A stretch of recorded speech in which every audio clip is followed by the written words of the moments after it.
para anunciarem a tua palavra corajosamente.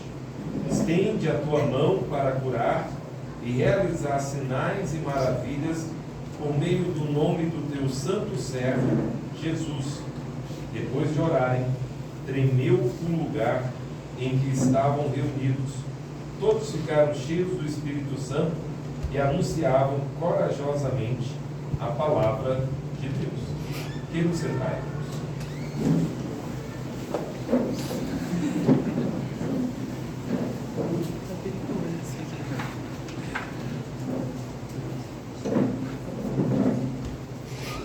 A passagem que nós acabamos de ler, ela nos traz dois desafios.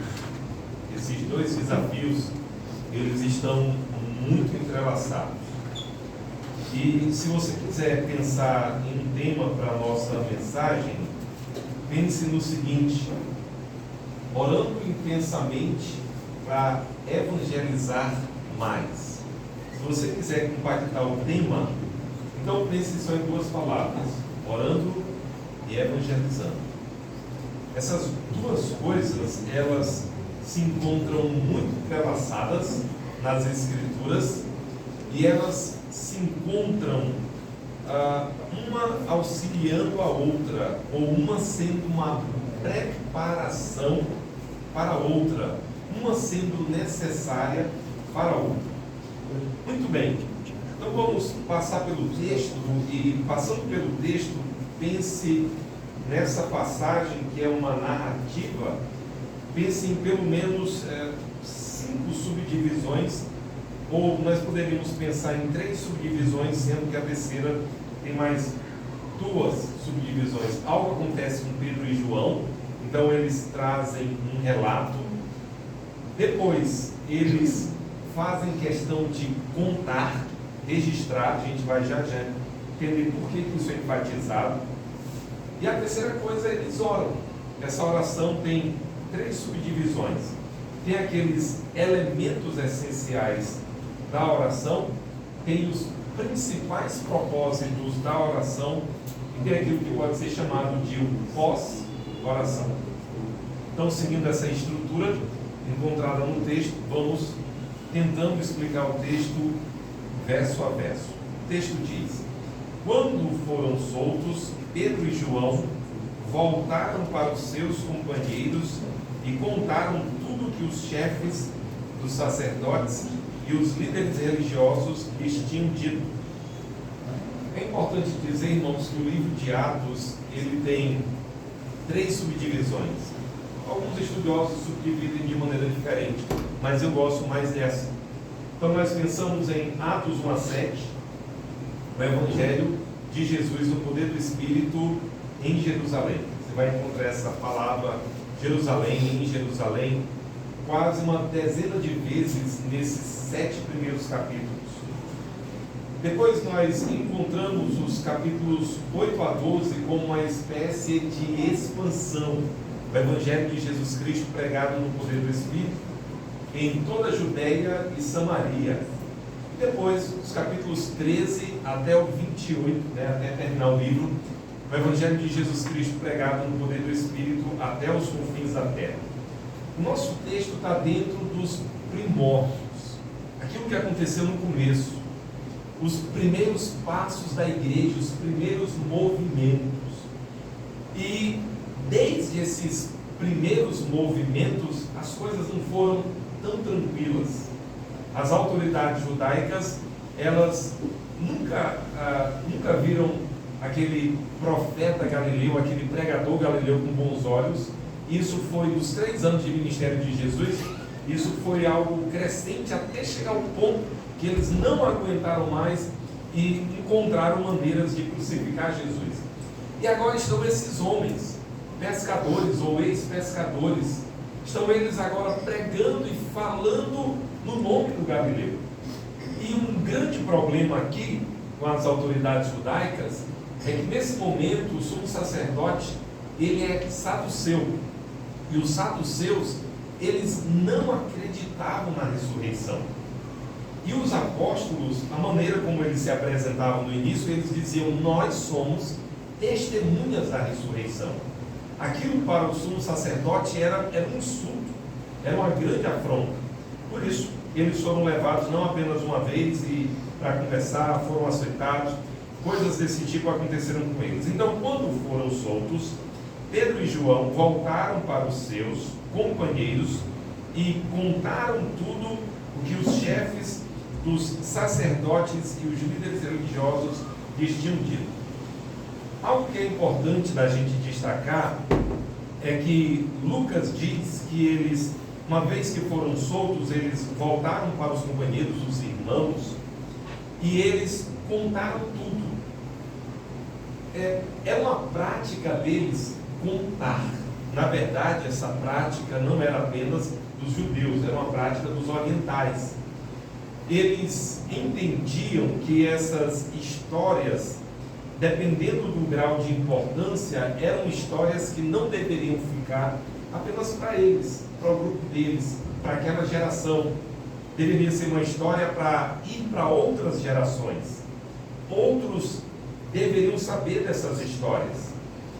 E isso era tão forte neles, que, dado aquilo que eles entendiam que Deus estava fazendo, eles tinham escolas e eles tinham uma atividade que ela acontecia de maneira formal ou às vezes informal, que era de memorizar certas histórias. Eles memorizavam. Normalmente um rabi ou um clã, o chefe da família. O chefe da família, se ele quisesse que a história fosse memorizada, ele pegava os filhos e ele repetia, e os filhos pegavam, tinham blocos na antiguidade, quando foi passando o tempo, eles já estavam escrevendo em materiais próprios, mas eles pegavam aquele bloco, e eles tinham essa atividade de repetir e memorizar, com o propósito de passar para outras gerações. E quando eles faziam isso, especialmente os judeus, é porque eles tinham no mínimo a desconfiança de que Deus mais uma vez estava agindo de modo a se revelar para o seu povo, e esses atos salvíficos de Deus para o seu povo deveriam passar para as próximas gerações. Se você quiser ver algo semelhante, pegue, por exemplo, momento lá em Atos 12, Pedro ele vai ser preso. Eles tinham prendido Tiago e mataram Tiago. E lá em Atos 12 eles também prenderam Pedro, viram que a coisa agradou os judeus, prenderam Pedro. Só que quando Pedro está preso, ele recebe uma visita de um anjo. O anjo fala com ele acorda, tem que colocar roupa, porque ele estava sem roupa. E o anjo vai abrindo as portas e de repente Pedro pensa, tem um clique, ele diz, puxa, não foi um sonho. Durante algum tempo ele pensa que é um sonho. Não foi um sonho, é algo verdadeiro. Então ele vai para os irmãos, e quando ele encontra os irmãos, a história lá é muito engraçada, ele bate na porta, toda a igreja está orando para que ele seja solto, e ele bate na porta, vem uma escrava chamada Rod, ela escuta a voz de Pedro, antes de abrir ela vai dizer para os outros dizem, você está falando em si? Não é Pedro, é Pedro. Então eles estão orando para que Pedro seja solto, não acreditam que Pedro foi solto. Eu leio aquela história normalmente, eu vi bastante. E aí o seguinte, Pedro, uma vez que ele encontra os irmãos, ele diz, vão contar a Tiago o que aconteceu. Quando Pedro diz aquilo, ele não está dizendo, olha, é legal que Tiago fique sabendo. É muito mais do que isso. Ele, juntamente com os demais, entende que Deus mais uma vez está se revelando para o seu povo, e os atos salvíficos de Deus na história estavam acontecendo e eles deveriam ser registrados. De repente, se vocês forem estudar mais sobre esse assunto, tem uma palavra alemã que é muito conhecida, chamada Heilsgeschichte, que é a história da salvação. Deus se revelando ao seu povo por meio de atos salvíficos na história. De repente, se você procurar artigos na internet, você vai encontrar sobre esse assunto. Então, o texto diz que eles voltaram para os seus companheiros e contaram tudo. Isso é proposital. Contaram tudo o que os chefes dos sacerdotes e os líderes religiosos lhes tinham dito. ouvindo isso, levantaram a voz a Deus, dizendo: ó soberano Senhor, ó soberano, tu fizeste os céus, a terra, o mar e tudo que neles há. A situação os leva a orar. Pedro e João contam as coisas que aconteceram. Eles contam de um modo que eles querem que fique registrado. Eles sabem a grandeza disso, a importância disso, desconfiam que Deus está se revelando para o seu povo. Eles orientam que isso seja contado, registrado, e feito isso, eles reagem com oração. Aqui, irmãos, é muito importante a gente entender que a igreja, ela não está inventando certos modismos. Ela reage orando e ela registra orações. Isso já acontecia no Antigo Testamento. Se você ler, por exemplo, o Pentateuco, você vai encontrar várias orações de Moisés escritas. Se você ler os livros de Esdras e Neemias, várias orações escritas. Quando nós passamos pelo Antigo Testamento, eles tinham essa prática de registrar suas orações. E é muito interessante que essas coisas demonstram o lugar que a oração tinha no meio do povo de Deus e na adoração do povo de Deus. Na verdade, o livro de Salmos, ele é um inário que são orações cantadas, ou louvores para orar. E nós encontramos essa prática profundamente, amplamente, largamente difundida no meio do povo de Deus. Então, eles levantaram a voz e oraram. A situação os compeliu a orar. Nós queremos pensar um pouco nessa oração, e é lógico, nós vamos tentar dar mais ênfase àquilo que nós estamos chamando de os principais propósitos da oração. Mas nós vamos olhar para aquilo que são os elementos essenciais da oração, que vai dos versos 24 até o verso 28. Ouvindo isso, levantaram a voz a Deus, dizendo: ó soberano, tu fizeste os céus, a terra, o mar e tudo o que neles há. Essa oração registrada, que é a oração da igreja, os líderes da igreja, a igreja junto, eles abrem a oração fazendo referência a um atributo: ó soberano. Eles reconhecem que as coisas que estavam acontecendo com Pedro e João, elas não eram fruto do acaso, não eram fruto do poder dos judeus, não era fruto da grande força que as autoridades judaicas tinham, mas na verdade tudo acontecia debaixo ou dentro do bojo do controle do soberano Deus. Também é importante a gente destacar que eles reconhecem que esse soberano Deus é o Deus que fez todas as coisas, que criou todas as coisas. Diz ainda eles orando: tu fizestes os céus, a terra, o mar e tudo que neles há. Irmãos, é quase que de praxe nas orações registradas encontrarmos os autores bíblicos orando, fazendo referência a esses atributos de Deus. Pense, por exemplo, na oração de Esdras, na oração de Daniel, quando eles estavam naquele contexto do exílio, ou voltando do exílio, Daniel do exílio, mas Esdras voltando do exílio, e eles estão nessas orações normalmente confessando pecados, e nessa confissão de pecados o atributo da justiça frequentemente aparece: tu és justo, as coisas que nos aconteceram são consequência dos nossos pecados. Tu és justo nas coisas que estás fazendo. Na verdade, nós só não fomos consumidos porque tu és misericordioso. Então, nessas orações, eles reconheciam a justiça, reconheciam a misericórdia, que Deus era reto, que Ele era poderoso, que Ele poderia mudar situações, que Ele controlava todas as coisas, não apenas em Israel, mas em todas as nações, e que todas as coisas estavam debaixo do controle soberano dele. Então, isso é de praxe, que eles chegassem, que eles reconhecessem Deus por meio de fazer menção a esses atributos.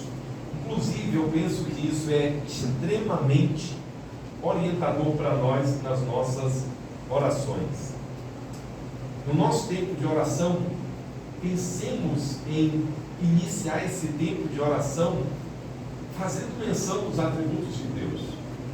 Ó grande Deus, todo-poderoso Deus, misericordioso Deus, Deus que fez todas as coisas, Deus que enviou o teu Filho Jesus para morrer no nosso lugar. Então, abrir as nossas orações pensando em Deus, nos seus atributos, na sua grandeza, na sua majestade, nas suas obras. Ele é o Deus criador e Ele é o Deus redentor. Então, abrir as nossas orações pensando nisso é algo extremamente benéfico e bíblico. Ele diz: tu falaste pelo Espírito Santo por boca do teu servo, nosso pai Davi. Segunda coisa que é muito destacável nessa oração é que eles oram as Escrituras, ou eles oram guiados pelas Escrituras, pautados pelas Escrituras, fazendo links com as Escrituras. Uma vez que eles já fizeram menção da soberania de Deus como Criador, tu falaste pelo Espírito Santo, um reconhecimento de que o autor último das Escrituras é o Espírito Santo. Tu falaste pelo Espírito Santo por boca do teu servo, nosso pai Davi. Estava fazendo uma referência, ou citando o Salmo 2. Porque se enfurecem as nações e os povos conspiram em vão, os reis da terra se levantam e os governantes se reúnem contra o Senhor e contra o seu ungido. Esse Salmo 2, ele é um salmo messiânico. Ele é um salmo que falava sobre o fato da necessidade de se curvar ao rei, de honrar o rei, e que fazer isso era algo extremamente apropriado. Mas o rei a quem o salmista está se referindo, os autores do Novo Testamento algumas vezes fazem menção desse Salmo 2, o rei a quem eles estão se referindo era mais do que o rei que na época governava, era uma referência ao rei que viria, uma referência ao Senhor Jesus. Os judeus, eles não demoraram para reconhecer que Deus enviaria o seu ungido, o seu Messias. E especialmente no Novo Testamento, o reconhecimento de que Deus havia cumprido essa promessa na pessoa do Senhor Jesus é algo totalmente explícito. Mas eles pegam o Salmo para falar que as coisas que estão acontecendo, na verdade, elas já tinham sido preditas. As coisas que nesse momento aconteciam com eles estavam linkadas, as Escrituras já faziam menção dessas coisas.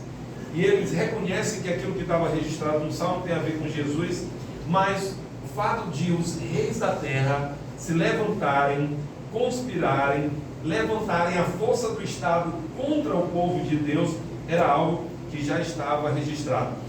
Os reis da terra se levantam e os governantes se reúnem contra. Essa palavra contra, a ideia é que eles se portam como inimigos, eles querem deter, eles querem derrubar, eles querem neutralizar essa atividade.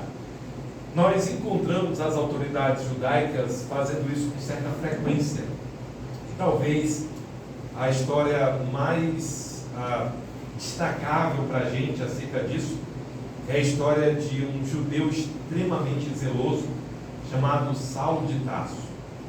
Depois que ele participa da morte de Estevão, eles chegam à conclusão que basta de ter paciência com esses judeus que estão proclamando a mensagem do Nazareno, que está em desconformidade com as tradições dos nossos antepassados. Daí eles se levantam uma perseguição brutal, uma inimizade completa e tentando de todas as formas deter o cristianismo como um movimento que tinha surgido dos judeus. Então eles estão se levantando contra esse movimento das autoridades. No livro de Atos vai passo a passo se mostrar de modo mais gradativo. Chegando no verso 27, eles dizem: de fato, Herodes e Pôncio Pilatos reuniram-se com os gentios e com o povo de Israel nesta cidade para conspirar contra o teu santo servo Jesus, a quem ungiste. Fizeste o que o teu poder e a tua vontade haviam decidido de antemão que acontecesse. Queridos, uma das coisas que são impressionantes aqui na oração é que eles, além de orar tendo os atributos de Deus em mente, além de orar guiados, pautados, linkados pelas Escrituras, eles também oram tendo compreensão dos fatos à luz do governo soberano de Deus. Então, os versos 27 e 28 são uma expressão da muito boa teologia que a igreja primitiva já tinha. Então eles dizem: de fato, Herodes e Pôncio Pilatos reuniram-se com os gentios. Jesus esteve diante de Herodes, ele escarneceu de Jesus, ele queria ver algo. Jesus não fez nada diante dele, escarneceu, mandou de volta para Pilatos. Ele foi finalmente sentenciado por Pilatos. Reuniram-se com os gentios, uma referência aos romanos, e com o povo de Israel. As autoridades judaicas estavam envolvidas nisso, até o tutano, até o gogó, até o pescoço. Na verdade, foram eles os invejosos, foram eles que não aguentaram ver as multidões seguindo o pregador Galileu e finalmente o entregaram às autoridades romanas para ser crucificado. Então as autoridades judaicas estavam junto, com o povo de Israel nesta cidade para conspirar contra o teu santo servo Jesus, a quem ungiste. Na oração deles, eles reconhecem que as autoridades fizeram isso já contra Jesus e estavam fazendo agora também. Mas, queridos, olha o verso 28. Eu penso que esse verso 28, ele deve ter a funcionalidade de apaziguar as nossas almas, de acalentar-nos diante de situações difíceis com autoridades. Ele diz: fizeram que o teu poder e a tua vontade haviam decidido de antemão que acontecesse. Aqui nós encontramos a união de responsabilidade humana e soberania divina. Em nenhum momento Lucas registra que a igreja entendia que a culpa dos atos de Herodes, Pilatos, dos romanos e das autoridades judaicas, que a culpa era de Deus. Não. Lucas faz o registro e a igreja não deixa de reconhecer que tudo acontece dentro do bojo da soberania de Deus. Não há nada fora do controle soberano de Deus. Nada das coisas que aconteceram porque Deus, eu vou tirar umas férias, há tanto tempo eu estou governando o universo e todo o planeta, vou tirar umas férias, depois eu vejo o que aconteceu. Não! Esse tipo de ideia nem sequer passava pela mente deles. Eles reconheciam com toda clareza que todas as coisas, todas, quer sejam elas agradáveis ou desagradáveis, quer estejam de acordo com os nossos anseios ou totalmente contrárias, as coisas estejam totalmente contrárias aos nossos anseios, quer as coisas se alinhem com aquilo que desejamos, planejamos, gostamos ou não, todas as coisas estão dentro desse bojo da soberania de Deus. Deus governa absolutamente todo o universo, mas os agentes que fazem as coisas que fazem, são responsáveis por essas coisas. Herodes foi responsável pelo que ele fez. Pilatos, quando lavou as mãos, que ele aparentemente estava dizendo: ó, vocês estão fazendo isso, eu não tenho nada a ver com isso, pelo contrário, o texto bíblico deixa muito claro. Ele procura, quando ele está falando com Jesus, ele diz: eu tenho autoridade para te crucificar e para te soltar. Pilatos foi covarde. Ele quis a leniência das autoridades judaicas, ele quis uma certa paz, ele sabia que ele estava matando o inocente. Todos eles foram culpados. As autoridades judaicas, os romanos, os gentios, todos eles levaram um homem justo, um homem inocente, ao pior tipo de morte que poderia ser imaginado, e fizeram isso pela sua própria responsabilidade. Então aqui nós encontramos aquilo que os teólogos chamam de linhas paralelas. Responsabilidade humana e soberania de Deus são linhas paralelas, são coisas que caminham juntas, uma não anula a outra. E é muito importante que entendamos isso da maneira como a própria Escritura coloca. Mas, irmãos, chegamos para os versos em que encontramos o ápice da oração, ou aquilo para o qual todo o restante é uma espécie de corolário, uma espécie de contexto. Os versos 29 e 30, e eu vou tentar ficar um pouquinho mais nesses versos. Rafa, normalmente você prega até o primeiro. É muito perigoso você dizer isso para um pregador. Muito perigoso. Agora, Senhor, considera as ameaças deles e capacita os teus servos para anunciarem a tua palavra corajosamente. Vamos pensar um pouco mais. É tão interessante aqui o texto.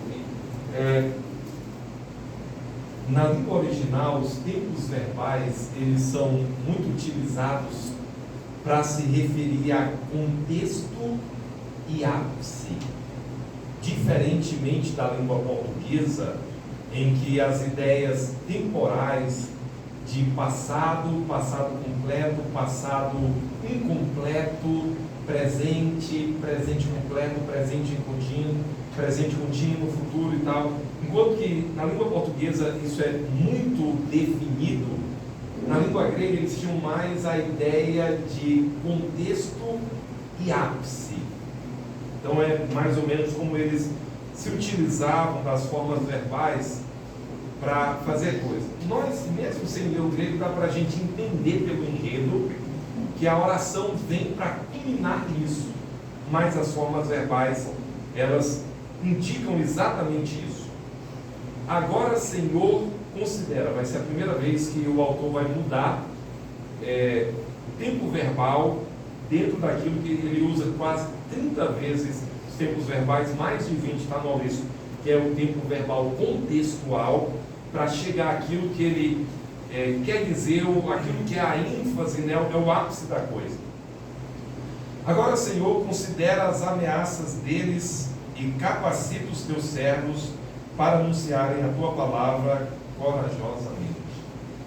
Eles estão extremamente cônscios do perigo que eles estão correndo. Agora, Senhor, considera as ameaças deles.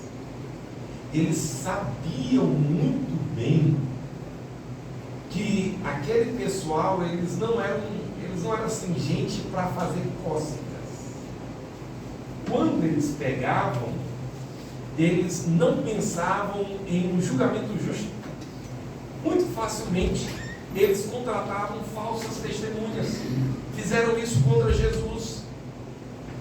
Eles já sabiam que se o Estado judaico deliberadamente levantasse e voltasse contra a igreja, eles sabiam que eles não entrariam nessa batalha para brincar. Considera as ameaças deles. Eles estão se levantando contra. Eles vão usar toda a força, tudo que eles tiverem, tudo que for justo e tudo que for injusto, para deter a obra do teu filho, para que a pregação do Evangelho seja parada, seja estancada. considera as ameaças deles. Ainda é importante destacar, irmãos, que quando a igreja primitiva enfrentou as suas dificuldades, antes mesmo de pensar em um plano, antes mesmo de pensar em uma estratégia, fazer um plano, criar estratégias, nada disso é errado. Isso é muito bom, é necessário até. Mas antes disso, normalmente eles reagiam orando. Normalmente eles reagiam colocando as coisas diante daquele que pode deter qualquer governo, que pode mudar qualquer governo, que pode mudar qualquer situação. Para a gente ter uma ideia, teve um dos imperadores romanos, Calígula, ele governou do ano 37 até o ano 41, ele foi o sucessor de Tibério, que foi um imperador odiado pelos romanos. Uma das coisas que Calígula quis, ele era, especialmente nos seus 2 últimos anos, ele estava completamente louco, ensandecido. E uma das coisas que ele queria era profanar o culto em Israel. Ele estabeleceu para uma das suas autoridades que deveria colocar uma estátua em Jerusalém, lá no templo de Jerusalém, para profanar o templo. E quando o general ouviu isso, ele disse: meu Deus do céu, aqueles judeus, isso vai dar errado, isso aqui vai dar muito problema. O general já sabia que ia dar problema, porque os judeus, a gente morre, mas a estátua aqui pode colocar, você vai ter que matar todo mundo, né? Esse era o judaísmo do primeiro século. E o general, ele ficou muito contrariado ao ouvir a ordem. Pense na cabeça dos judeus, se eles ouviram que aquela estátua ia ser colocada propositalmente no templo para profanar o culto. Com certeza eles ficaram contristados, ficaram atribulados, angustiados, sabiam que muita coisa muito ruim poderia estar vindo por causa disso, e graças a Deus Calígula morre antes disso. Então, Deus é o Deus que pode mudar qualquer situação. Eles estão, antes de qualquer coisa, colocando a situação diante de Deus. E eu penso, irmãos, que isso é extremamente importante para nós. A gente tem que aprender a fazer mais isso aqui. Colocar as nossas angústias, as nossas tribulações, os nossos infortúnios diante de Deus. Então a primeira coisa que eles fazem é colocar a situação diante do Senhor. Considera as ameaças deles. Mas note agora o restante. E capacita os teus servos para anunciarem a tua palavra corajosamente. O pedido que vem a seguir é que Deus os capacite, que Deus dê para eles força, que Deus faça aquilo que vai trazer para eles a habilidade de fazerem algo. Aqui também é muito interessante nós pensarmos no pedido da igreja. Eles não necessariamente estão pedindo que eles tenham paz. Ah, Senhor, por favor, nos proteja, nos livre, não deixa que tais coisas aconteçam. Não, eles estão colocando, considera as ameaças deles, mas as ameaças não são um motivo para eles, como um cão amedrontado, meter o rabinho entre as pernas e se esconder num lugarzinho e tentar esperar a tempestade passar. Talvez a maioria de nós faria isso. Não, mas a igreja primitiva não. É uma característica dessa igreja. Se você puder ler lá em Atos 8, depois que eles matam Estevão e eles se levantam perseguindo a igreja, lá em Atos 8:4, e eles foram dispersos, e os que foram dispersos, eles iam anunciando a palavra por onde quer que fossem. Era uma característica, dominava a mente, os anseios, as orações deles. era isso que eles aspiravam, era isso que eles queriam, eles entendiam que era isso, era a missão deles, o que eles mais vieram fazer nesse mundo, vieram para ganhar dinheiro, vieram para tornar os seus nomes célebres, vieram para que todas as pessoas os aplaudissem e reconhecessem a bondade deles. Não, a igreja primitiva entendeu com extrema clareza que ela tinha uma missão, e essa missão, além de outras missões, essa missão era anunciar alguém que poderia mudar a história de vidas, de famílias, de nações. E eles estão pedindo exatamente por isso. Agora, é importante que nós notemos as palavras que eles usam. Capacita os teus servos para anunciarem. A palavra aqui para anunciar é a palavra usada para falar de maneira informal, proclamar. Não é o Novo Testamento tem uma palavra que faz referência ao anúncio formal, o anúncio feito pelos mestres. Não, a ideia aqui é de toda a igreja evangelizando. Não é um trabalho feito somente pelos apóstolos. Era uma incumbência, uma missão que fazia parte, que tinha sido designada para todos eles. Era o tipo de conversa que você tinha quando encontrava pessoas, não quando um arauto subia em um lugar e falava de maneira oficial. Então, ele diz: capacita os teus servos para anunciarem a tua palavra corajosamente. Essa aqui é uma outra palavra-chave. Essa palavra ela também pode ser traduzida como abertamente. Mas a ideia pretendida pelo autor é com ousadia.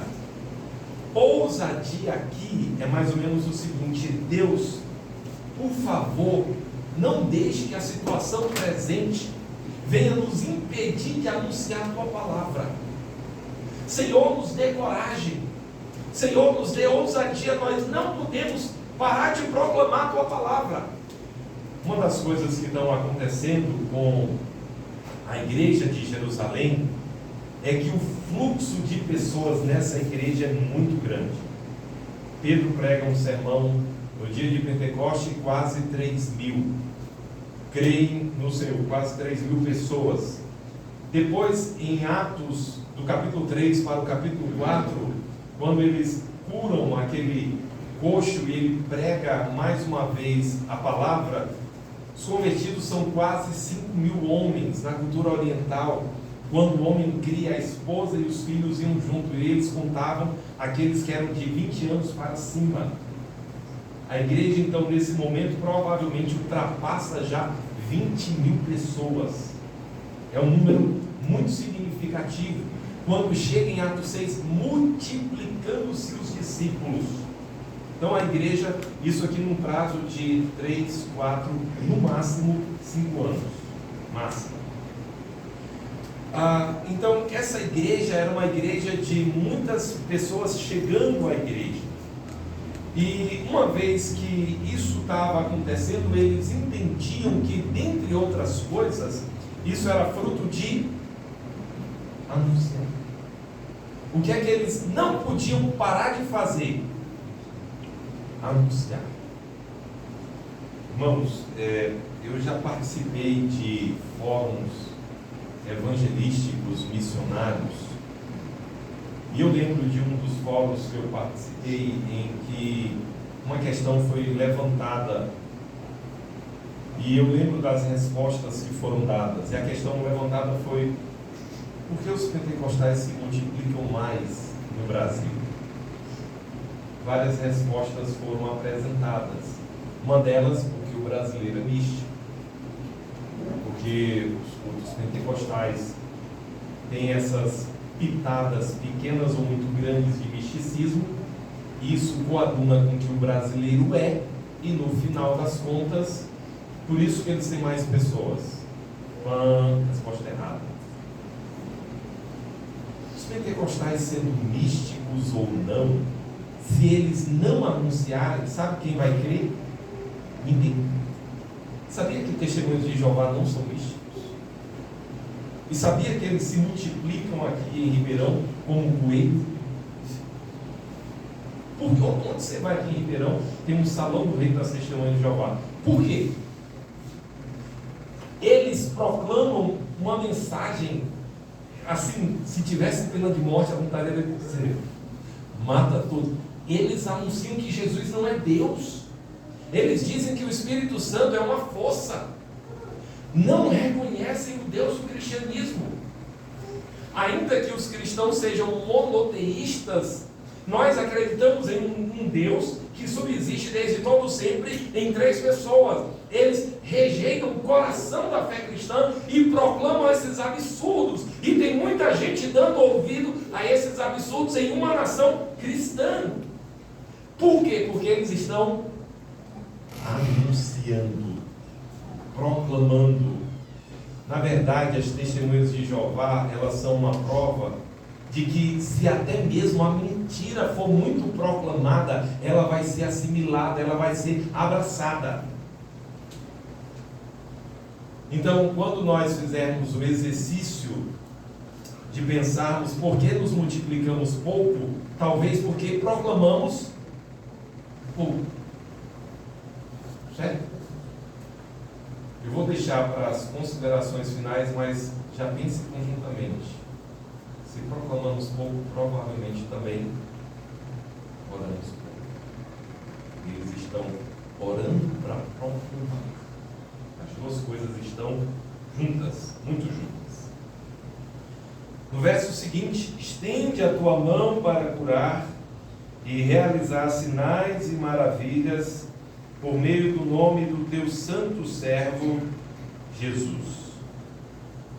Estende a mão, age poderosamente. A mão aqui é um antropomorfismo, uma parte humana, para se referir a algo de Deus. Não que Deus tenha partes humanas, como os mormons ensinam, mas essas partes humanas fazendo referência a Deus, a face de Deus.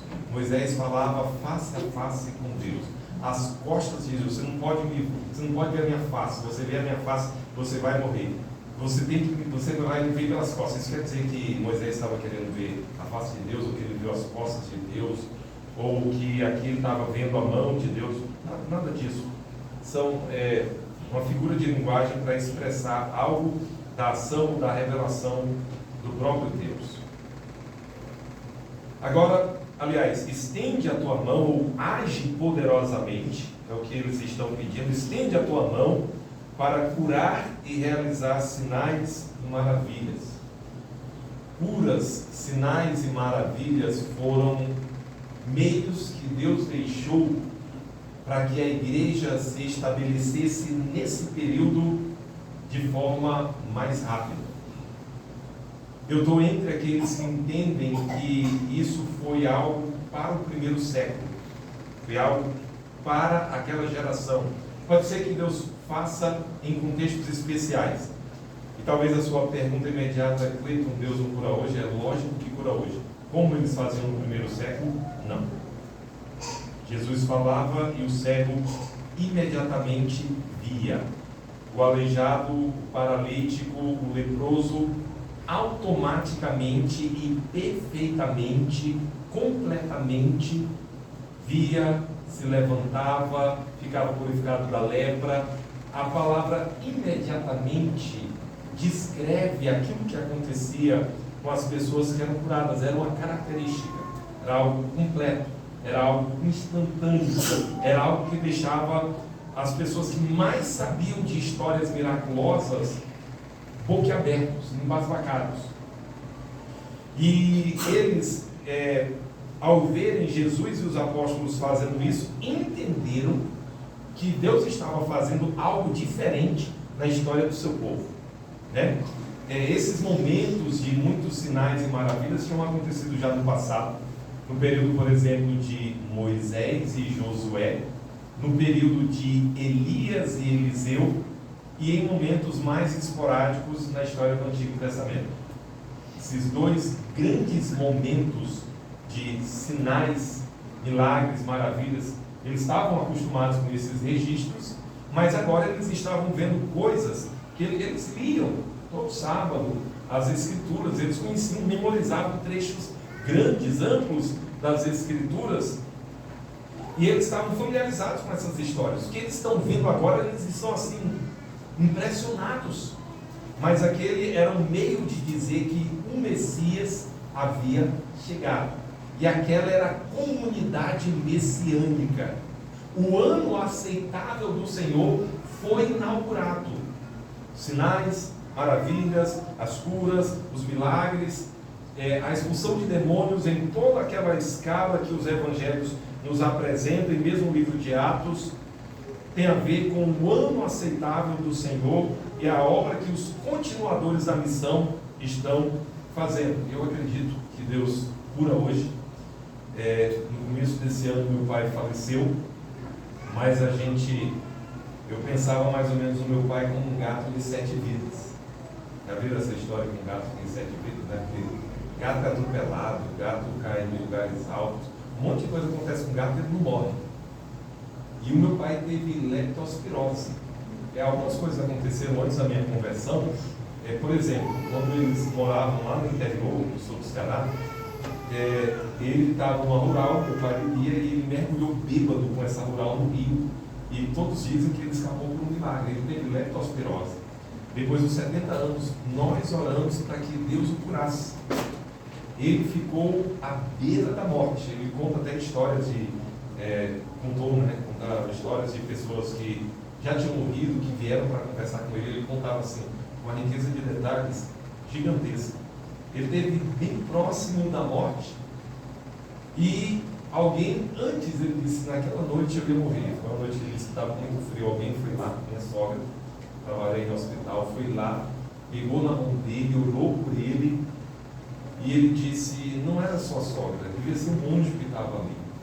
Ele disse que no outro dia sentou na maca e já foi ficando melhor, e ficando melhor, e ficando melhor.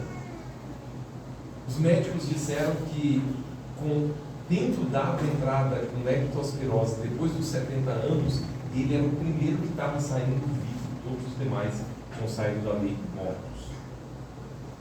Quem curou meu pai? A medicina, eu acredito que foi Deus, certo? Como eu acredito em muitas outras curas.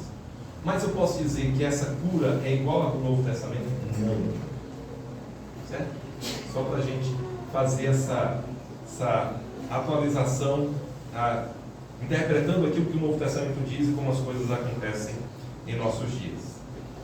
Deus pode em nossos dias fazer coisas excelentes. Deus pode em contextos muito complicados fazer coisas muito diferentes. Não duvido de nada disso. Eu só digo que há uma diferença entre aquilo que está registrado no Novo Testamento e aquilo que acontece hoje.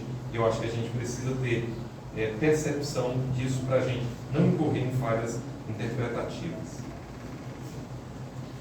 Estende a tua mão para curar e realizar sinais e maravilhas por meio do nome do teu santo servo Jesus.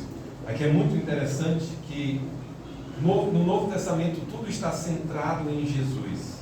Pedro, João, os demais apóstolos estão fazendo coisas extraordinárias. Eles não estão dizendo, sou eu que estou fazendo, ou é o meu poder, ou é a minha capacidade, ou é a minha piedade pessoal. Não. Todos eles estão apontando para Jesus. Os feitos da igreja primitiva, a proclamação da igreja primitiva tem um nome, tem um alvo, tem um centro. A igreja ela é cristocêntrica. É a pessoa de Jesus, é a obra de Jesus, são os feitos dele e é a glória dele. Então, quando a igreja ora, ela não ora como os apóstolos, como substitutos de Jesus, ou como pessoas que deveriam ser reconhecidas como em nenhum momento. Pelo contrário, eles reconhecem que essas coisas acontecem por meio do nome. O nome é uma representação da pessoa toda, do teu santo servo Jesus. 3 coisas agora do pós-oração. Depois de orarem, tremeu o lugar, aparentemente um terremoto. Não um grande terremoto, mas pelo menos um pequeno terremoto. Depois de orarem, tremeu o lugar em que estavam reunidos. A palavra reunidos aqui, ela já foi usada outras vezes aqui no nosso próprio texto. As autoridades judaicas, gentílicas, se reuniram, as pessoas se reuniram contra Jesus. Mas aqui, a palavra reunidos é a principal palavra no Novo Testamento para falar que a igreja estava congregada cultuando. Então, eles estavam reunidos num certo lugar. Então, tremeu esse lugar onde eles estavam reunidos, onde eles estavam congregados, adorando, cultuando.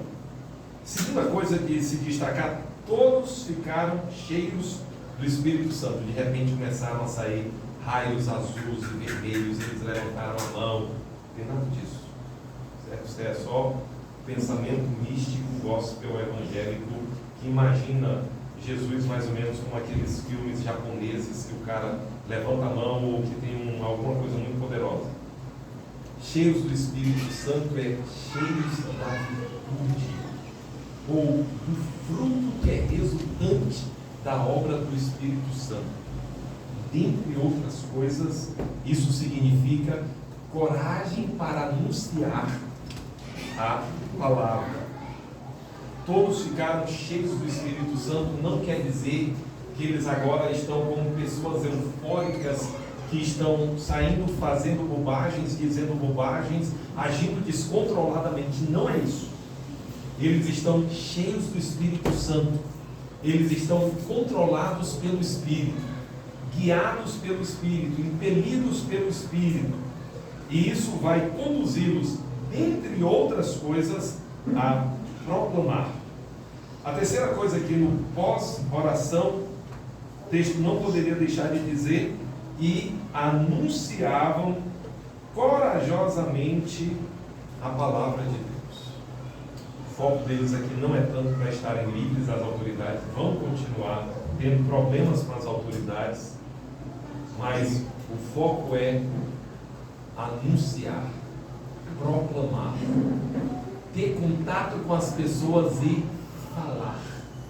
falar para pessoas não convertidas, falar para pessoas não crentes, falar o Evangelho, falar que essas pessoas são pecadoras, falar que elas não nasceram boas, nem mesmo os judeus, nem aqueles que estavam no contexto da aliança abrâmica.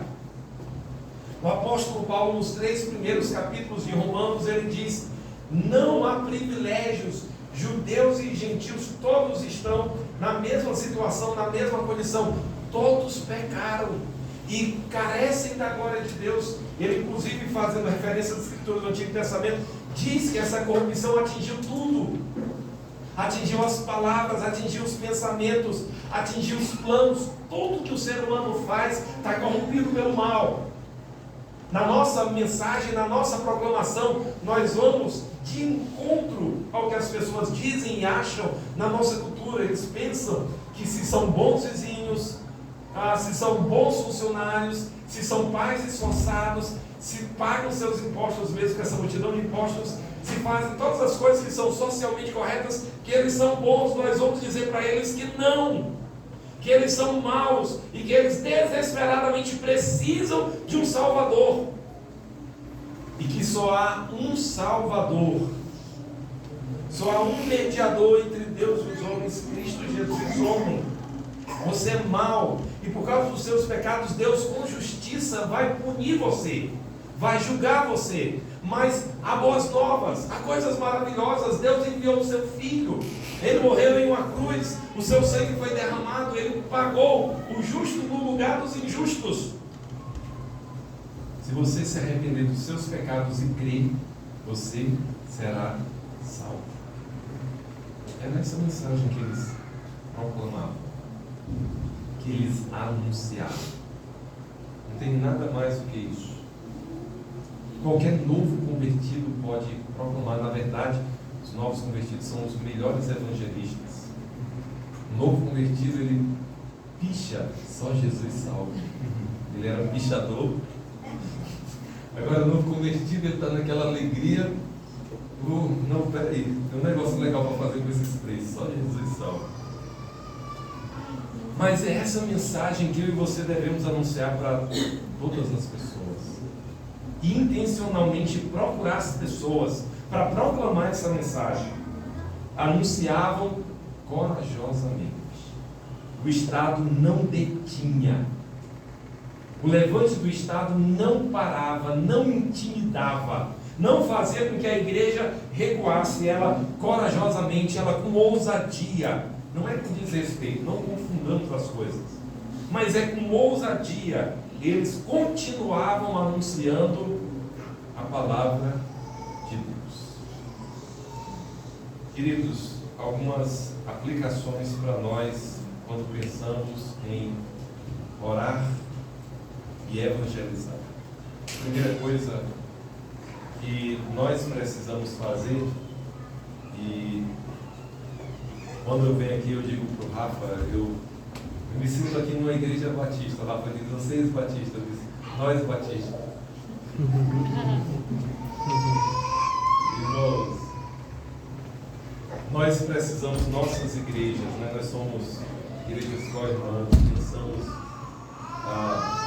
de maneira muito igual.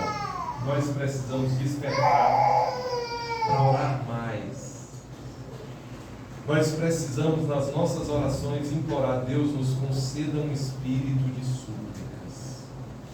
Senhor, tenha compaixão de mim, tenha compaixão da minha esposa, dos meus filhos. Deus, faça de nós homens e mulheres de oração. Senhor, faça da minha igreja, dos líderes da igreja, de todos nós, do menor ao maior, servos e servas de oração. Senhor, nos ajude. Senhor, tenha compaixão de nós. Dê para nós a dádiva de sermos um povo que suplica, que ora, que adora o Senhor, e na sua adoração coloca todos os seus infortúnios, inclusive o desejo de ver essa cidade convertida, essa cidade se curvar diante do Evangelho do Todo-Poderoso Deus. Irmãos, nós precisamos reconhecer que oramos pouco, e quando eu estou dizendo isso, eu estou dizendo isso em primeiro lugar para mim. Não pense que eu estou pensando aqui, nossa, toda a igreja, eu sou o primeiro dessa lista. Quando eu penso nesses assuntos, Deus conceda a minha graça de orar mais, de suplicar mais, de implorar mais, e dentre outras coisas, orar para que mais pessoas escutem o Evangelho através de mim, através dos meus irmãos, e que o Senhor nos dê a grande alegria de ver muitas pessoas sendo convertidas nessa cidade, que isso ecoe para outras cidades, para o estado de São Paulo todo, até os confins da terra. Então precisamos reconhecer. Eu penso que eu vou ter atingido o meu objetivo se você sair daqui hoje à noite já orando. Deus, eu reconheço que eu preciso orar muito mais do que o que eu tenho orado. Eu quero indicar que você, se puder, leia a história de David Brainerd, ou a publicação é A Vida de David Brainerd. Foi publicada por Jonathan Edwards. É, dentre outras coisas, uma biografia de uma vida de oração. Por favor, se puder, faça esse bem na sua alma. Leia a história, a vida de David Brainerd. É talvez um dos que mais me incentivam, me fazem perceber o quanto que a oração ocupa um pequeno espaço na minha própria vida e que deve ocupar muito mais. Então, uma primeira coisa, irmãos, precisamos admitir que precisamos orar mais. Uma segunda coisa, é lógico que enquanto pensamos em orar e em evangelizar, nós não estamos desconectados do mundo no qual vivemos. A igreja nunca esteve desconectada. A igreja, ela não é uma marciana, por assim dizer. A gente não chega com roupas que dizem, olha, essa roupa aqui é só para quem é habitado pelo Espírito Santo. Olha, esse óculos aqui é só o óculos dos ungidos, aqueles que falam. Não, deve ter um monte de gente usando essa armação, ela não é muito cara, deve ter um monte de gente aqui em Ribeirão Preto usando uma igualzinha a essa, usando uma camisa como essa, uma calça. A gente tem o mesmo idioma. Eles reconhecem de maneira completa a situação deles. Às vezes, parte dos erros da igreja é achar que ela tem que ser uma marciana. É lógico que a igreja não comunga dos pecados desse mundo, mas ela está inserida nesse mundo, e ela entende esse mundo, e ela ministra desse mundo. É desse modo que as coisas acontecem. Então, nós Precisamos, como essa igreja, ter percepção da situação, do contexto. Esse contexto sendo favorável a nós ou desfavorável. O Brasil já entrou no radar dos países que não têm total liberdade. E a tendência das coisas é piorar. E a igreja precisa estar atenta em relação a tais coisas. E continuar fazendo o seu papel nesse contexto. Terceira coisa, irmãos, nós precisamos, em nossas orações, pedir que Deus nos capacite para que nós evangelizemos, anunciemos a palavra corajosamente, sem sermos detidos. Senhor, renova em mim, dê-me um ímpeto, tire a minha paz, se eu não proclamar o teu evangelho para outros. Essa é a minha missão, é a missão da igreja. Queridos, alguns de nós achamos que a nossa grande missão nesse mundo é estudar muito, ganhar muita grana, conhecer o mundo todo e dar uma oferta para missões. Tudo isso são coisas muito legais, estudar muito, ter uma boa profissão, viajar, dar ofertas para missões, tudo isso é maravilhoso. Mas essa é uma missão que nós podemos dizer que ela é uma missão derivada da principal missão. Nós entendemos que todo esse mundo ele está debaixo do governo soberano de Deus e que o exercício das nossas profissões cooperam para os bons propósitos de Deus. Dentro dessa compreensão, há algo que só a igreja pode fazer. A parte da boa profissão, do exercício de você ser um cientista, um médico, um advogado, um motorista, ímpios e crentes podem e realizam. Mas a proclamação, o anúncio, só a igreja. Essa é nossa missão, é nossa principal missão. E foi por isso que a igreja do primeiro século sacudiu o mundo de então de cabeça para baixo em 30 anos. O livro de Atos compreende um período de 30 anos. Em 30 anos, o evangelho tinha daqueles judeus, pescadores, pobres, sem recursos. A mensagem daqueles judeus, com todas as suas limitações, tinham chegado em praticamente todos os contextos da época em 30 anos. Por quê? Porque eles gastavam grande parte do seu tempo anunciando toda a igreja. Pensemos nisso. Encontremos maneiras presenciais e virtuais. Nosso mundo é cada vez mais virtual. Envie um versículo para alguém. Envie versículos selecionados sobre a salvação. Ore por pessoas. Ore por lugares. Supliquemos a Deus que cada um de nós sejamos instrumentos nas mãos de Deus para levar pessoas não convertidas à fé no Senhor Jesus. Que Deus faça isso com essa amada igreja, que nos anos que virão, se a oração do Vinícius, aquilo que o Vinícius falou aqui não acontecer, se Jesus não voltar, que nós sejamos encontrados anunciando, orando, proclamando, e que pela graça de Deus muitos venham aos pés de Cristo, confessando os seus pecados e reconhecendo que Jesus Cristo é o Salvador. Vamos orar. Senhor, damos graças à Tua palavra, pedimos que ela fique em nossos corações, oramos em nome de Jesus. Amém.